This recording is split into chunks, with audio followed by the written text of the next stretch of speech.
Olá, mais uma vez aqui neste programa da Comunidade Águas Vivas, pastora Cristiana sou eu e veio aqui em nome de Jesus trazer um recado de Deus para a sua vida, uma orientação à luz da Palavra de Deus. Nós estamos situados aqui na Avenida Dário Grossi, 1548, e eu sei que tem muitas pessoas que assistem o nosso programa, mas nunca vieram ao templo da Comunidade Águas Vivas. Por quê? Olha, já passou da hora de você vir nos visitar. Eu quero te dar um abraço, orar pela sua vida, sua família, pessoalmente, tá bom? Então eu quero que você venha, traga a sua família. Se você tem filhos pequenos, não tem problema. Nós temos um ministério infantil aqui capacitado a receber as crianças. Porque enquanto os adultos estão no templo aqui sendo ministrados, as crianças estão sendo ministradas também lá no ministério infantil. Então que você venha com a sua família completa. Será um prazer receber você aqui em nossa igreja. Amém? Bom, no programa de hoje eu quero te ensinar, à luz da Palavra de Deus, como você vai manter uma vida de relacionamento com Deus. Interessante que a gente fala sobre isso e parece ser uma coisa tão assim, imaginária, tão sobrenatural. Deixa eu te falar, Deus quer nos mostrar nessa palavra de hoje como que é simples a gente manter uma vida de íntima comunhão com Ele. E sabe, esse é o maior desejo do coração de Deus. Então eu quero que você agora preste bastante atenção, porque nós já vamos focar na palavra de Deus nesse instante, para aprofundarmos o nosso conhecimento de como vamos manter uma vida com Deus. Amém? Vamos ao momento da palavra do nosso Deus.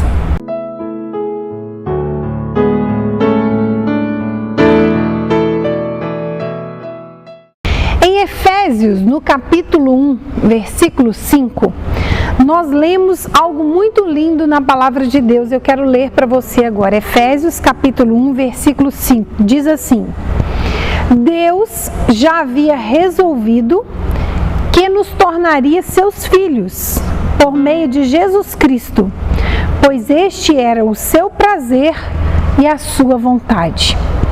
Eu acho esse versículo tão maravilhoso, porque resumindo este versículo, nessa frase final, já é suficiente. Esse versículo diz: nós somos o prazer de Deus. Isso tem que entrar lá dentro agora do seu espírito. Por favor, Espírito Santo de Deus, faça isso, faça essa obra, que eu não consigo, mas o Espírito Santo de Deus faça. Você é o prazer de Deus. Eu vou olhar para outra câmera e vou dizer de novo: você é o prazer de Deus. Pastora, como assim? Você não conhece minha vida. Você não sabe o tanto de erro, tanto que eu sou falho, tanto que eu sou limitado, o tanto que eu sou pecador. Coincidência, eu também sou. E eu estou aqui trazendo essa palavra de Deus para o seu coração, porque eu já me apropriei dessa palavra. Porque eu sei que Deus já me escolheu, Deus me aceitou, me amou ao ponto de me revestir da sua graça, do seu poder, para que eu seja um instrumento pelo qual Ele possa levar essa mensagem para você. Eu e você não temos diferença alguma aos olhos de Deus. Quem sabe você olha para mim neste programa, eu já ouvi isso de algumas pessoas, inclusive, fico lisonjeada, mas não quero a glória de Deus para mim. Sabe por quê? Tudo aquilo que eu tenho, toda a sabedoria que vem na minha mente para que eu fale para você, ela vem de Deus, ela vem da palavra de Deus. Se eu não tivesse a palavra de Deus, dentro do meu coração, firme mesmo dentro da minha vida, eu não teria condições de trazer essas orientações, essas revelações que eu trago aqui para você neste programa. Então toda honra e toda glória, em primeiro lugar, eu dou a Deus. Mas porque eu descobri este lugar que eu estou nele, em Deus, realmente eu posso aqui me revestir dessa autoridade, dessa capacitação vinda do céu para trazer essa mensagem de Deus ao seu coração. Mas veja, eu volto a repetir, eu e você não temos nada de diferente aos olhos de Deus. Você pode ter certeza disso. Eu sou o prazer de Deus, você também é o prazer de Deus. É por isso, queridos, que Deus trabalha, é por isso que Deus em todo o tempo Ele insiste, Ele conspira, Ele manda o Espírito Santo de Deus fazer coisas, usar pessoas, situações para trazer a nossa vida para perto dEle. Deus nos criou para estarmos perto dEle. Deus nos criou para termos comunhão com Ele. E todas as vezes que o homem, essa criatura que Deus fez com tanto amor e carinho, se distancia do seu Criador, Deus sofre. Você causa uma ferida no coração de Deus, sabia? Você entristece o coração de Deus ao se afastar da presença dEle. Quem sabe você é como algumas pessoas que falam conosco assim: pastora, quando eu parar de pecar, quando eu largar os vícios, quando eu deixar a prostituição, é que eu vou para a igreja, é que eu vou procurar Deus. E lá é lugar de gente que está pronta. Deixa eu te falar, isso é um engano do diabo. Isso é uma ideologia mentirosa. Sabe por quê? A palavra de Deus diz que os sãos, aquelas pessoas que estão sadias, elas não precisam de médico. Para quê? Quem precisa de médico, quem precisa de remédio é quem está doente. Quem está no vício, quem está nas drogas, quem está na prostituição, na mentira, quem está no roubo, quem está no adultério, é essa pessoa que precisa de estar mais perto de Deus, precisa procurar se libertar em Deus. Então, para isso é que existe a igreja. A igreja é o lugar de pecadores, mas pecadores que vão ser transformados. A igreja tem que ser o lugar aonde a pessoa chega aqui toda suja do pecado, cheia de lama. Mas o poder do nome de Jesus, a palavra de Deus que purifica o homem, que é ministrada aqui neste lugar, transforma a mente dessa pessoa, transforma a história. Quantas histórias nós temos aqui neste lugar, queridos, de verdadeiras transformações pelo poder de Deus, da sua palavra. Pessoas que estavam vivendo nos vícios. Existe uma pessoa aqui na nossa igreja, um homem, que hoje é um homem de Deus, que trabalha na obra do Senhor aqui. Esse homem vivia nas calçadas, embriagado, com um cachorro lambendo a sua boca pelas manhãs. Eu cheguei a ver essa cena. E hoje eu vejo esse homem aqui restaurado com a sua família aqui diante da igreja. Que maravilha! Esse é o poder de Deus para transformar a nossa vida. Só que existe um detalhe. Deus deseja se relacionar conosco. Mas e nós? Estamos desejosos deste relacionamento? Você tem se fechado para Deus? Você tem se considerado tão pecador que você acha que você não é digno de entrar na presença do Senhor, de estar diante da igreja, do corpo de Cristo? Eu repito, Deus quer ter relacionamento conosco. E você, está desejoso de ter este relacionamento com Deus? Deus não pode arrombar o nosso coração. Olha que interessante. Deus, Ele quer ter relacionamento conosco. Deus quer ser nosso amigo íntimo, estar sempre conosco, mas Ele não pode chegar arrombando a porta do nosso coração. Lá em Apocalipse, no capítulo 3, versículo 20, a palavra de Deus diz que eis que estou à porta e bato. Se alguém ouvir a minha voz e abrir a porta do seu coração, eu entrarei, cearei com ele e ele comigo. Jesus Cristo está falando aqui de um convite. Ele não está falando de chegar de qualquer forma aí e entrar dentro da sua vida. Ele é um homem, ele é uma pessoa, melhor dizendo. Jesus Cristo é uma pessoa que quer relacionar conosco, mas ele pede permissão para esse relacionamento acontecer. E aí entra a nossa escolha. Nós podemos nos fechar ou nós podemos nos abrir a essa presença maravilhosa de Jesus Cristo dentro da nossa vida. Há pouco tempo teve um missionário em nossa igreja que contou algo muito lindo. Eu quero compartilhar com você aqui neste momento. Ele disse que ele estava na Índia, no país chamado Índia. E na Índia é muito comum as coisas, animais, terem um lugar de Deus. Então lá tem pessoas que adoram a barata, tem pessoas que adoram os ratos, tem pessoas que adoram as vacas, né? Infelizmente, há milhares e milhares de deuses na Índia. É uma coisa horrorosa, é uma ignorância muito grande. E este missionário estava dentro de um táxi. E o taxista, né, estava levando ele para uma reunião que ele nem sabia que era uma reunião de cristãos. E ao passar por um lugar onde se avistava um rio, este taxista, né, falou sobre o rio Ganges, que é um rio na Índia. É um rio muito poluído, queridos. Se você for pesquisar, se for lá na internet, Rio Ganges, você vai ver que é um rio totalmente poluído, cheio de dejetos, cheio de esgoto. E há pessoas que adoram o rio Ganges. Existem indianos que dizem que o rio Ganges é o deus deles. E esse taxista era assim, ele adorava o rio Ganges. E aquele missionário dentro daquele táxi começa a perguntar para aquele taxista e ele diz: olha, o rio Ganges é o meu Deus, ele é maravilhoso, eu o adoro. E então aquele missionário começou a orar lá dentro do seu coração e dizer: Deus, esse moço precisa conhecer o Senhor, o Jesus verdadeiro, o Deus verdadeiro. Um rio não pode ser adorado no lugar do Senhor. Como eu vou falar para o Senhor, do Senhor para ele? Então ele começou a orar. E quando chegou naquela reunião, ele convidou aquele taxista a participar da reunião. E ele se assentou e lá, quando ele estava pregando, veio esse versículo na mente dele: eis que estou à porta e bato. Jesus Cristo dizendo, né? Está registrado em Apocalipse 3:20. Eis que estou à porta e bato. Se alguém ouvir a minha voz, abrir a porta do seu coração, eu entrarei, diz o Senhor.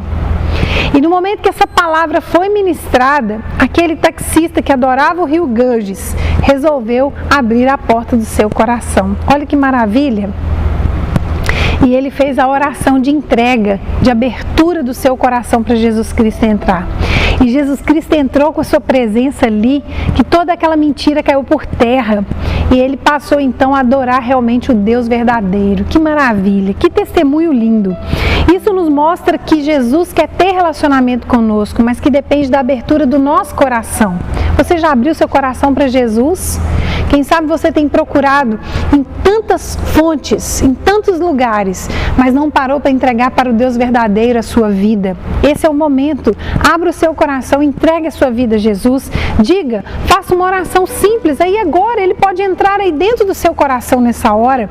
Se você simplesmente disser assim: Jesus Cristo, eu te entrego a minha vida, eu te entrego o meu coração, venha ser o meu Senhor e o meu Salvador.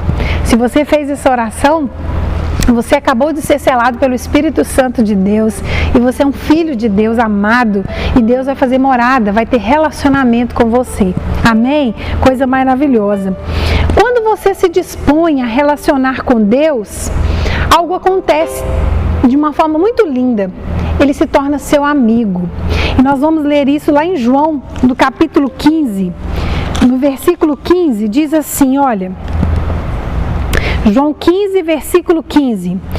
Eu não chamo mais vocês de servos, pois o servo ou o empregado não sabe o que o seu patrão faz. Mas chamo vocês de amigos, pois tenho dito a vocês tudo o que ouvi do meu Pai. Jesus estava dizendo isso. Toda pessoa que quer se relacionar com Deus, que abre o seu coração para Jesus entrar, essa pessoa deixa de ser apenas um servo e passa a ser um amigo. Olha que coisa linda! Qual a diferença entre um servo e um amigo? É fácil de entender. Imagine você como um empregado seu. Como que é o seu relacionamento com esse empregado? É uma relação mais profissional, é uma relação mais superficial, né? São coisas assim mais burocráticas, você cria uma certa distância entre essa pessoa. Mas o amigo, o verdadeiro amigo, vamos falar do verdadeiro amigo, é aquele que tem intimidade, é aquele que chega na sua casa, que pode abrir sua geladeira, né? Que pode participar da sua vida, que pode saber dos seus segredos. É isso que Deus está falando. Quando você se dispõe a se relacionar com Deus, Ele se torna seu amigo. Essa relação deixa de ser superficial. Quantas pessoas têm medo de Deus? Quantas pessoas têm aquela figura de Deus porque foram criadas debaixo de uma orientação errada sobre Deus, como se Deus fosse alguém que em todo o tempo está disposto a castigar. Sabe, quando eu vejo alguma mãe falando com uma criança, né? Deus não gosta de menino bagunceiro, Deus não gosta de menino que faz isso. Olha, essa frase é errada. Na verdade, Deus não gosta do egoísmo, Deus não gosta da ira, Deus não gosta da desobediência, mas da pessoa Deus gosta. Deus não desiste de ninguém. E outras vezes também a gente escuta coisas absurdas, como por exemplo, começa a chover, aí começam os trovões, aí aquela mãe com falta de sabedoria diz assim: olha, papai do céu tá bravo com você, tá vendo? Então a criança vai crescendo com aquele medo daquele Deus severo, aquele Deus que está assim, ó, pronto para fulminar a pessoa. E isso é muito errado, essa ideia que é transmitida é muito errada. E ele, Deus, ele quer na verdade ser nosso amigo, sabe? Ele quer ser aquele que vai ouvir o nosso coração.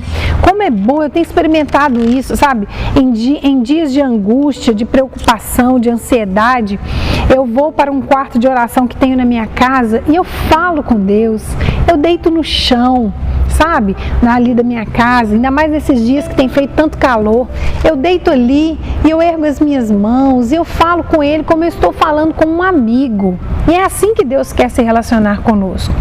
Quantas pessoas às vezes se ajoelham e falam aquelas orações decoradas, mais formais, palavras tão cultas, que parece que está falando para um Deus assim tão distante. Deixa eu te falar, Deus quer que você fale com Ele como você fala a um amigo, sabe?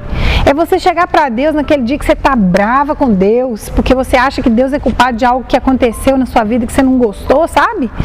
E aí você chega e fala: seu Deus, deixa eu te falar um negócio.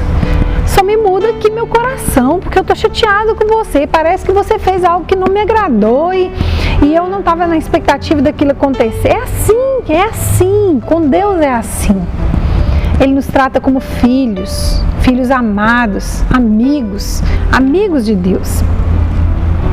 A primeira coisa que tem que acontecer quando você relaciona com um amigo é o quê? É você investir tempo nessa relação. E olha, o desafio é muito grande, porque nós vivemos um tempo de muita correria, um tempo em que nós não temos tempo às vezes para a família, e isso é um pecado muito grande. Quantas pessoas arrumam tempo para tudo, menos para estar com a sua família? Eu conheço mulheres que trabalham tanto, que estão assim, fazendo carreiras promissoras, que são gerentes de empresas, mas os filhos estão carentes. Elas não estão aproveitando as melhores fases dos seus filhos, estão vendo os seus filhos crescer de longe, né? Não estão se tornando amigos chegados. E então, esse tempo não volta mais. Porque se você quiser ser amigo de alguém, você tem que investir tempo de qualidade. Pode ser que não seja muito, mas que seja intenso. Às vezes eu percebo alguém que, por exemplo, fala: hoje eu vou tirar para estar com meu filho, né? Ele está precisando de mim. Tudo bem, mas aí você vai ver o relacionamento como acontece. É o filho com o celular e o pai com o outro do outro lado, ou com a internet, ou com o computador. Que relacionamento é esse? Então, nós precisamos de tempo para ouvir o coração do amigo e o amigo falar também aquilo que está no coração dele. Investir dedicação, né? Palavras de incentivo, palavras que também corrijam. O verdadeiro amigo não é aquele que fala somente o que a gente quer ouvir. O verdadeiro amigo é aquele que também trata, que nos confronta. Quantas vezes nós somos confrontados com uma verdade quando um amigo chega e nos desaponta, mas é para o nosso bem. Com Deus é da mesma forma. Às vezes Deus nos corrige porque Ele quer que nós andemos ali, ó, no trilho da verdade, né? Então, isso é maravilhoso. Deus quer te ouvir. Deus quer falar com você também. É numa relação de amizade. Deus quer ser amado por você e Ele quer te amar. Ele quer derramar esse amor sobre a sua vida. Bom, voltando ao tema aqui, o tema dessa mensagem de hoje que eu falei para vocês é como manter uma vida de relacionamento com Deus? Então agora eu quero encerrar este programa falando de algumas maneiras práticas mesmo que eu vou manter esse relacionamento com Deus. A primeira atitude é orar. Jesus, que era Deus, gente, preste atenção, Jesus Cristo era filho de Deus. Jesus era Deus aqui na terra e ele precisava de orar. A palavra de Deus fala lá em Lucas que ele se retirava para um monte para orar, para falar com Deus. Você quer manter uma vida de comunhão com Deus, de relacionamento com Deus? Você precisa orar. É inadmissível uma pessoa que quer ter contato com Deus, mas que não fala com Ele. Como que você vai manter a chama de uma amizade acesa se você não conversa com o seu amigo? Mesmo que o seu amigo, por exemplo, esteja lá do outro lado do mundo, você tem que estar ali conectado, falando com esse amigo para manter a comunicação com ele. Então nós precisamos de orar. A segunda maneira prática é ler a Bíblia. Ler a palavra de Deus. Lá em Amós, esse texto eu achei muito maravilhoso para ler para você. Em Amós, no capítulo 8, versículo 11, diz assim: está chegando o dia, o profeta Amós estava dizendo isso, está chegando o dia em que mandarei fome pelo país inteiro. Todos ficarão com fome, mas não por falta de comida, e com sede, mas não por falta de água. Todos terão fome e sede de ouvir a mensagem de Deus, o Senhor. Não é isso que está acontecendo nos dias atuais? Pessoas com fome da palavra de Deus. Um pouquinho que você fala das coisas de Deus, a pessoa está assim, olha. Você mesmo muitas vezes fala comigo na rua, encontra comigo e diz: pastora, aquele momento ali eu paro tudo, porque aquela palavra entra lá dentro do meu coração. Sabe o que é isso? É o que o profeta Amós profetizou: fome da palavra. E tem que ser sempre assim. Se nós quisermos crescer na nossa intimidade com Deus, nós temos que ler essa palavra. Sabe, eu admiro os jovens, por exemplo, da Igreja Católica Carismática, que são jovens que estão se aprofundando na leitura da palavra. Eu tenho contato com alguns deles e eu vejo a transformação que a mente deles passa por causa de entrar em contato com essa palavra bendita. Então, olha, eu preciso de orar, eu preciso de ler a Bíblia. E por último, também tão importante quanto, eu preciso de manter a minha comunhão no corpo de Cristo. O que é isso, pastor? Eu preciso de estar numa igreja. Se eu digo que sou de Cristo, eu tenho que ter comunhão no corpo. A palavra de Deus diz que Jesus é a cabeça desse corpo e nós somos membros deste corpo. Bom, imagina o meu corpo aqui agora sem essa mão. Se eu estivesse aqui falando para você e você não estivesse vendo a minha mão, você ia ficar assim, tipo questionando: nossa, o que será que aconteceu com a pastora que ela perdeu a mão dela? Faz falta. Então você é uma parte deste corpo. Se você não está em uma igreja, se você não está em comunhão com o corpo de Cristo, você está em desobediência à palavra de Deus. Lá em Hebreus 10, 25 diz isso: nós não podemos deixar de congregar como alguns estão fazendo. Então isso é mandamento bíblico. E lá em Efésios, voltando lá no texto de Efésios no capítulo 1, versículo 22, fala sobre isso, sobre o estabelecimento da igreja. Olha a importância da igreja. Deus colocou todas as coisas debaixo da autoridade de Cristo. Então Cristo é a autoridade máxima. E deu Cristo à igreja como o único Senhor de tudo. Olha quem manda na igreja: Cristo. A igreja é o corpo de Cristo. Ela completa Cristo, o qual completa todas as coisas em todos os lugares. Meu Deus, esse versículo é maravilhoso. Ele mostra para nós que a igreja não foi uma ideia de homens. A igreja foi uma instituição criada por Deus. Para quê? Para que nós tenhamos comunhão uns com os outros, para que a nossa fé seja fortalecida, para que nós aprendamos, melhor dizendo, a conviver aqui uns com os outros, porque nós dizemos que vamos morar juntos no céu, não é verdade? Numa eternidade que não tem fim. Então nós temos que já aprender a conviver aqui uns com os outros, né? Em amor, em perdão, em santificação, em um afiando o outro aqui, para que nós possamos então cumprir isso que o Senhor mandou. Então 3 coisas: orar, mantenha a minha comunhão com Deus; leitura da palavra, mantenha a minha comunhão com Deus; e congregar congregar, estar numa igreja séria, onde a palavra de Deus tenha prioridade. Amém? Essas três coisas fortalecem a nossa relação com Deus. Olha, que Deus te abençoe, que essa palavra tenha entrado fortemente no seu coração. Eu desejo mesmo que o seu relacionamento com Deus seja intenso, seja de intensa amizade com o Senhor, porque é maravilhoso, é muito maravilhoso ser amigo íntimo de Deus. Amém? Eu quero isso para mim e desejo isso para você. Que Deus te abençoe. Até o nosso próximo programa, se Deus quiser.